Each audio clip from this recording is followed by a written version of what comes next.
नमस्कार दोस्तों, स्वागत है आपका एनबी क्राइम अलर्ट में। दोस्तों, उम्मीद है सब लोग बड़े ही प्यार मोहब्बत से और अपने अपने घरों में सतर्क रह रहे होंगे।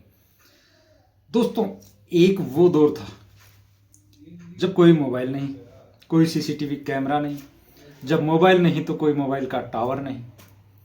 एक आज का दौर है। उस दौर में पुलिस वालों का जो इन्वेस्टिगेशन करते थे उसमें वाकई में बड़ा जोर आता था।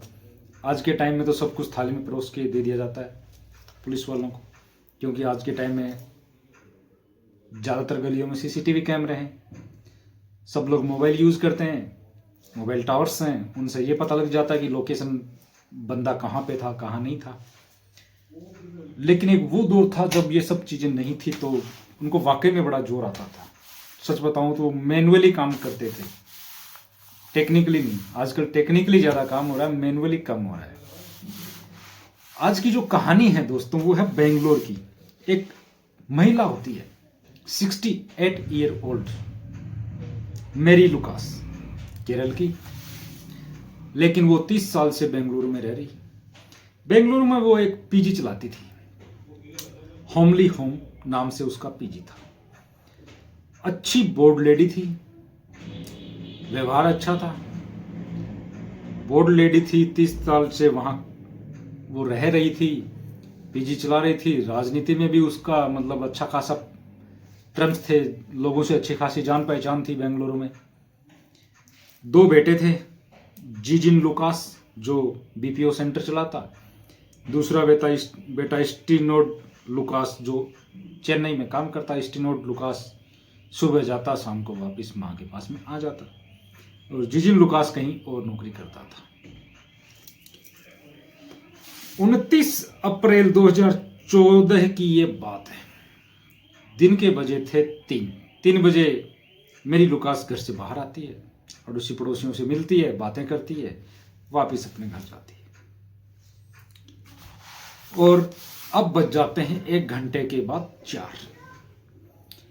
4 बज जाते हैं। दोनों बेटों ने ये रूटीन डाल रखा था, ये हैबिट डाल रखी थी कि बुजुर्ग अपनी मम्मी है, माँ है, तो हर 2.5 घंटे से अपन उनको फ़ोन करेंगे। दोनों बेटों ने ये तय कर रखा था कि फ़ोन करेंगे, माँ तुम ठीक हो या नहीं हो, क्या है क्या। दोनों बेटों ने फ़ोन किया, और दोनों बेटों ने जब फ़ोन किया तो दोनों बेटों का फ़ोन माँ ने नहीं उठाया। उसके बाद में एक बेटा अपने दूसरे भाई को फ़ोन करता कि यार मैंने माँ को फ़ोन किया और माँ फ़ोन नहीं उठा रही है। अब चूंकि स्टीनोड वहीं रहता था, आसपास में वहीं नौकरी करता चेन्नई में, वो सुबह जाता, शाम को वापस आता। वो घर जाता कि मैं माँ को देख के आता हूँ भाई।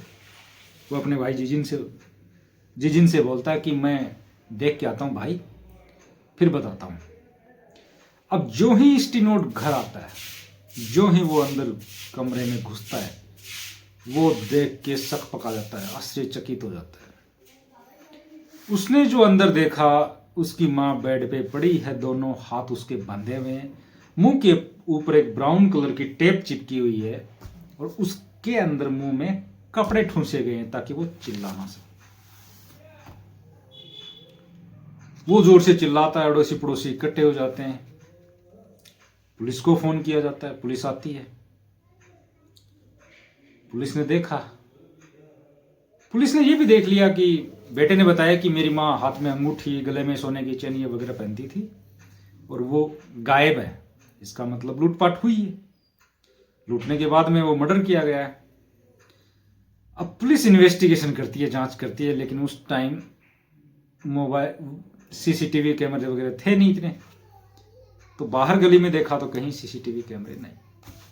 अब ये सरदर्द हो गया पुलिस के लिए, किस तरह से क्या करे। जब लोगों से पूछा गया पुलिस ने कि लास्ट टाइम आपने कब देखा, तो लोगों ने बताया कि 3 बजे मेरी लुकास बाहर आई थी, हम सब लोगों से मिली और उसके बाद अंदर गई। तो हो या ना हो, 3 से 4 के बीच ही जो कुछ हुआ है वो सब हुआ है। अब इसके बाद में पुलिस अपनी जांच में लग गई। पुलिस ने ये देखा कि बुजुर्ग महिला की मौत हुई है, तो बेंगलुरु के अंदर पहले भी जितनी बुजुर्ग महिलाओं की मौत हुई थी, करीब 22 मर्डर हो चुके थे उससे पहले, उन सब की इंक्वायरी की, उनके केस में जिनको पकड़ा उनसे खूब पूछताछ किया, लेकिन कहीं से कोई सुराग नहीं, कुछ मिला नहीं।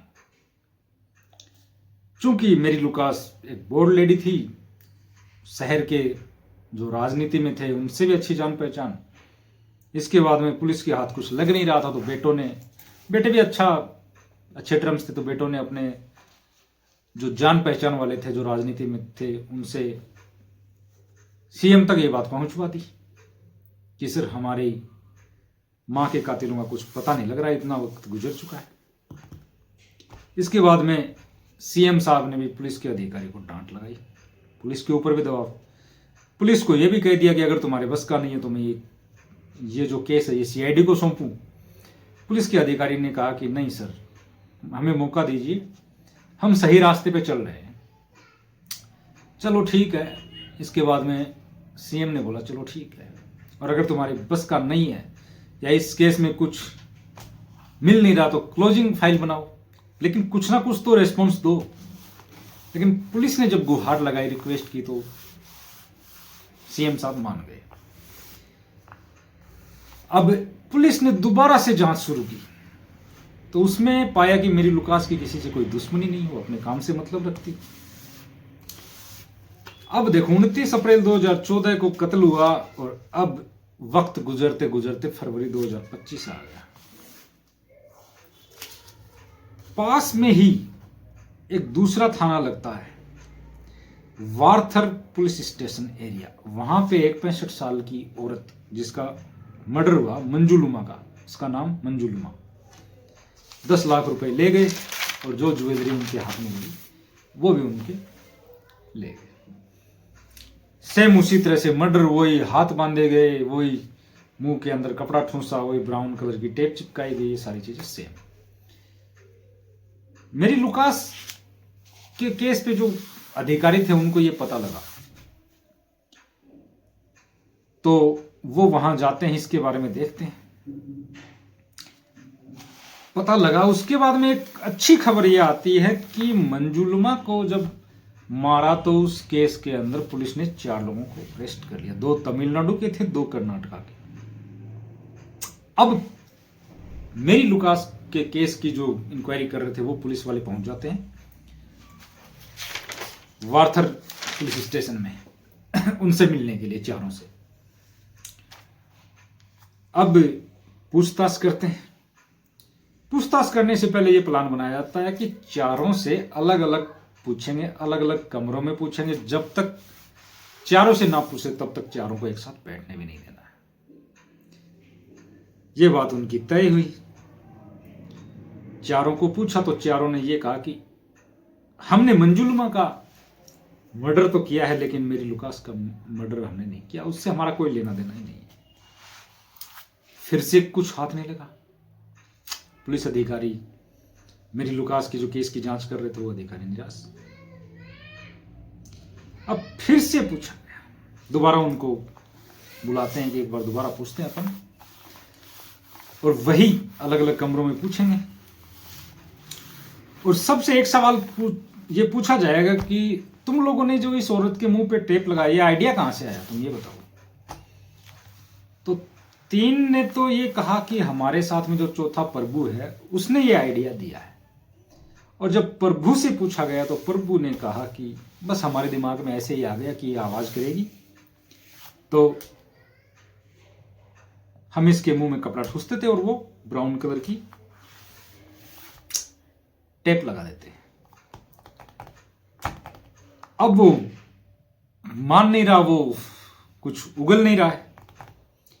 इसके बाद में जब मेरी लुकास का जो मर्डर हुआ उस टाइम में वहां जो फिंगरप्रिंट लिए गए थे उन फिंगरप्रिंट को लेके आते हैं, और जो मंजुलुमा का जो मर्डर हुआ यहाँ के जो फिंगरप्रिंट और प्रभु के फिंगरप्रिंट इनको मैच करते हैं, तो प्रभु के फिंगरप्रिंट मैच हो जाते हैं।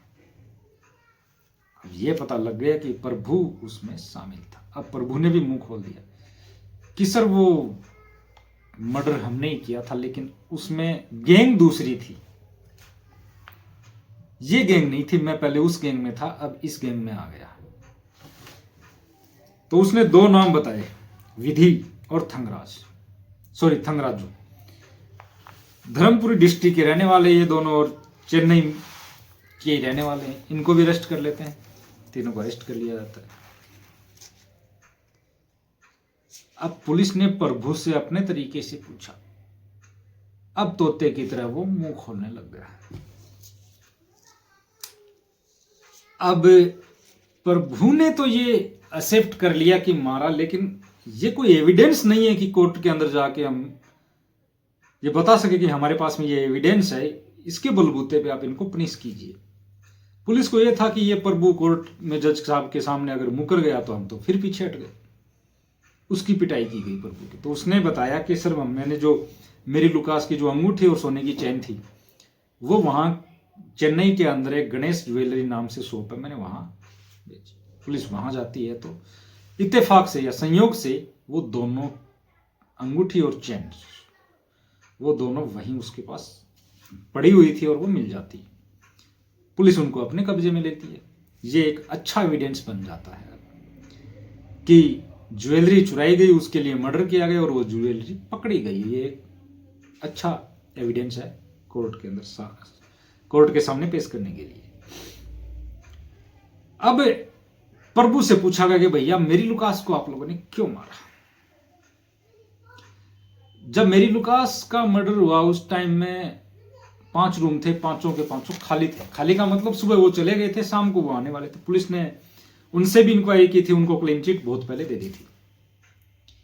तो प्रभु ने बताया कि एक रद्दी वाला इनके यहां रद्दी लेने के लिए आया करता था, क्योंकि यहां 5 रूम में स्टूडेंट रहते थे, ये न्यूज़पेपर मंगवाते थे और न्यूज़पेपर मंगवाने के बाद वो इकट्ठे हो जाते और वो उनको लेने के लिए आया करता। चूंकि रद्दी वाला मेरा फ्रेंड था तो रद्दी वाले ने मेरे को बताया कि यहाँ एक पीजी है होमली होम नाम से, उसकी जो ओनर है वो बुजुर्ग महिला है और वो हाथ अंगूठियों में और गले में गोल्ड काफी पहनती हैं। ये सॉफ्ट टारगेट अपने लिए, क्योंकि बुजुर्ग महिला थी, वो अपना क्या सामना करेगी। इस तरह से उन्होंने प्लान बनाया। अब रोज वो वहां रेकी करते कि कौन कब क्या आ रहा है, कब जा रहा है। तो उन्होंने पता कर लिया कि एक बेटा बाहर रहता है, एक बेटा सुबह जाता है, शाम को आता है। 5 रूम में जो लोग रह रहे हैं वो पांचों सुबह जाते हैं और शाम को आते हैं। मतलब दिन में पूरे दिन वो बुजुर्ग महिला मेरी लुकास 68 साल की वो अकेली रहती है और खबर वो रद्दी वाला भी दे देता। एक दिन करीब 3 बजे के बाद 3 बजे के करीब वो घर से बाहर निकलती है और वो वापस आती है। इतने में वो लोग भी आ जाते हैं। उन्होंने उसको पकड़ा, हाथ और गले से वो चैन और सोने की अंगूठी ली और उसका मर्डर कर दिया। मुंह पे वो चिल्लाए ना, इसलिए पहले कपड़ा ठूंसा, उसके बाद में वो ब्राउन टेप। पुलिस ने और भी इन्वेस्टिगेशन की कि इससे पहले भी इतने मर्डर हो चुके हैं ओल्ड पर्सन्स के, तो उनमें करीब 22 केसेस थे और अब ये 2 केस और आ गए थे।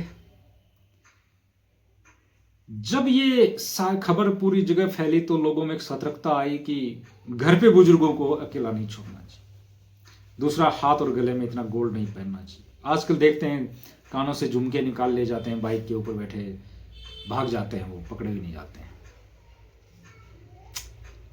सतर्कता जरूरी है। घर पे बुजुर्गों को, बच्चों को अकेले नहीं छोड़ना चाहिए, नहीं उनके साथ में हादसे हो जाते हैं, जैसे मेरी लुकास के साथ हुआ, जैसे मंजुलुमा के साथ में हुआ, ये किसी के साथ में भी हो सकता है।